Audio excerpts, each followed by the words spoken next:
Dans la première partie, je vous ai expliqué ce qu'il se passe avant notre naissance. Ce moment où l'âme, après un temps de repos, décide de revenir sur Terre pour continuer son apprentissage. Si vous n'avez pas vu cette vidéo, je vous conseille d'aller la chercher donc dans le fil d'actualité pour pouvoir comprendre la partie 2. Aujourd'hui, je vais vous parler d'une étape très importante, le moment où l'âme choisit son lieu d'incarnation, sa famille, le contexte de sa future vie. Il faut savoir qu'avant de naître, notre âme prépare un plan précis avec notre guide spirituel. Ils ne sont que deux à être au courant du chemin de vie, du chemin d'incarnation. L'âme ne choisit pas au hasard, elle sait déjà ce qu'elle a besoin de comprendre, d'expérimenter et de guérir.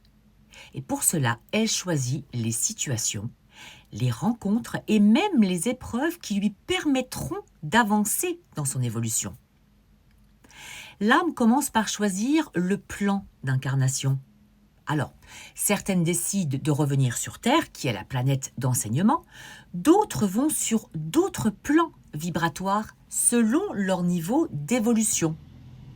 Alors, la Terre est une école donc très complète. C'est ici qu'on apprend la patience, la compassion, l'amour, la résilience et bien d'autres choses encore comme les émotions, la sensibilité, la gratitude et la connexion à la matière. Ensuite, l'âme choisit le pays, la culture et le cadre qui va correspondre à ce qu'elle a besoin d'explorer.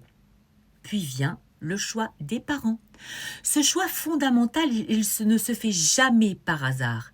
L'âme sélectionne les parents dont l'énergie, la lignée ou les blessures résonnent avec ce qu'elle a besoin de comprendre ou de dépasser.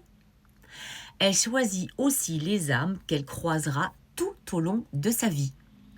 Certaines seront là pour l'aider, d'autres pour la confronter, mais toutes auront un rôle à jouer dans son chemin. Enfin, l'âme choisit le jour et l'heure de sa naissance. Ce moment n'est jamais dû au hasard. Il correspond à une vibration précise, à une énergie pour être aligné sur ce que l'âme est venue accomplir. Et une fois sur Terre, eh bien tout est oublié. Et c'est là toute la beauté du chemin. Avancer, découvrir, ressentir, tomber, se relever, aimer, pardonner, comprendre et se souvenir peu à peu de qui nous sommes vraiment.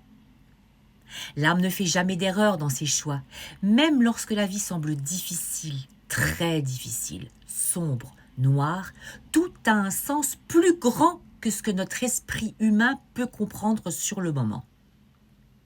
Dans la partie 3, je vous parlerai des contrats d'âme. Ces accords invisibles que nous passons avant de venir avec certaines âmes qui vont jalonner notre chemin.